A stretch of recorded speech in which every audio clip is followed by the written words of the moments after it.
Un réveil en sursaut. Un employé de banque a volé une forte somme d'argent.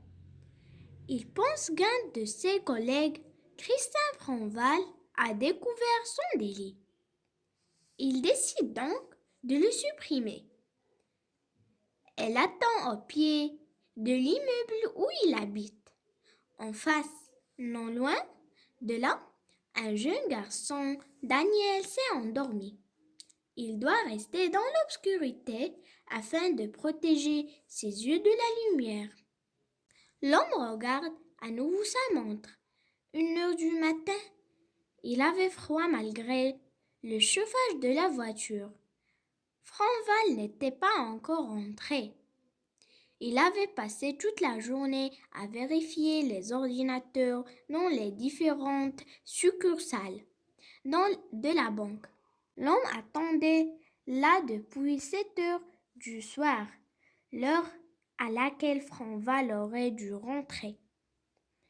Il avait d'abord prévu de lui demander un entretien pour savoir s'il avait réellement remarqué quelque chose d'anormal. Il voulait lui laisser une chance. Mais après quelques heures de réflexion dans sa voiture, il était décidé à ne pas courir de risque.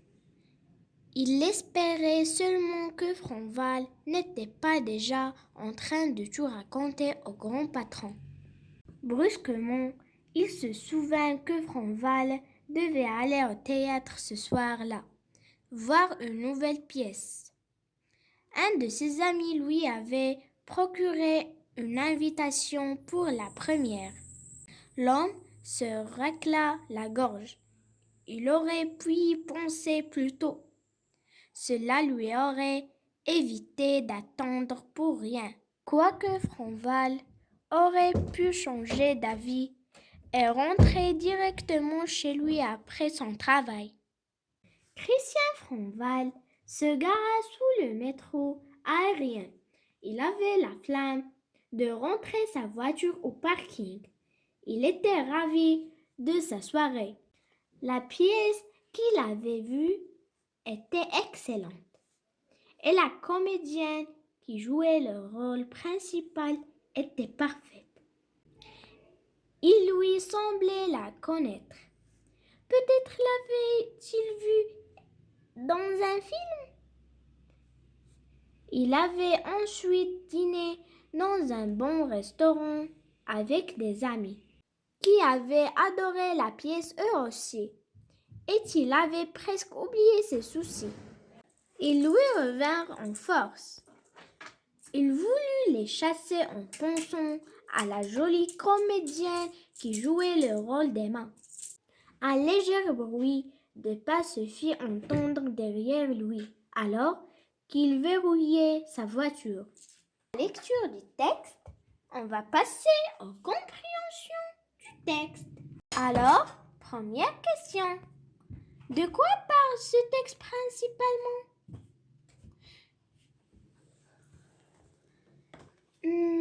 Ce texte parle d'un homme qui a volé une banque.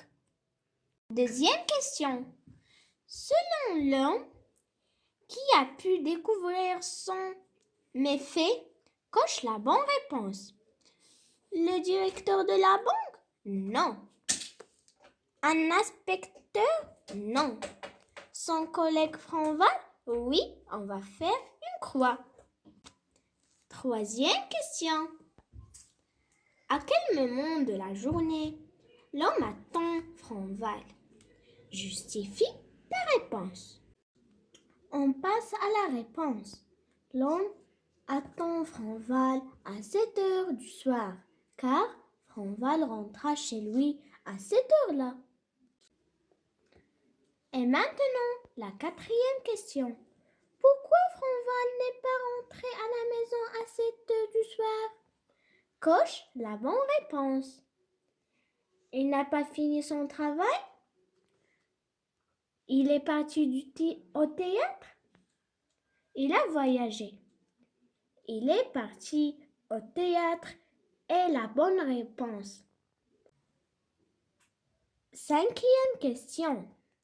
Relève du texte la phrase qui montre que Franval était heureux de la soirée. Alors, la phrase qui montre que Franval était heureux de sa soirée est « Il était ravi de sa soirée ». La dernière question est la question 6. Trace une croix dans vrai ou faux. On a là les phrases et on a la vraie ou faux. La première phrase. C'est Daniel qui veut tuer Franval? C'est fou.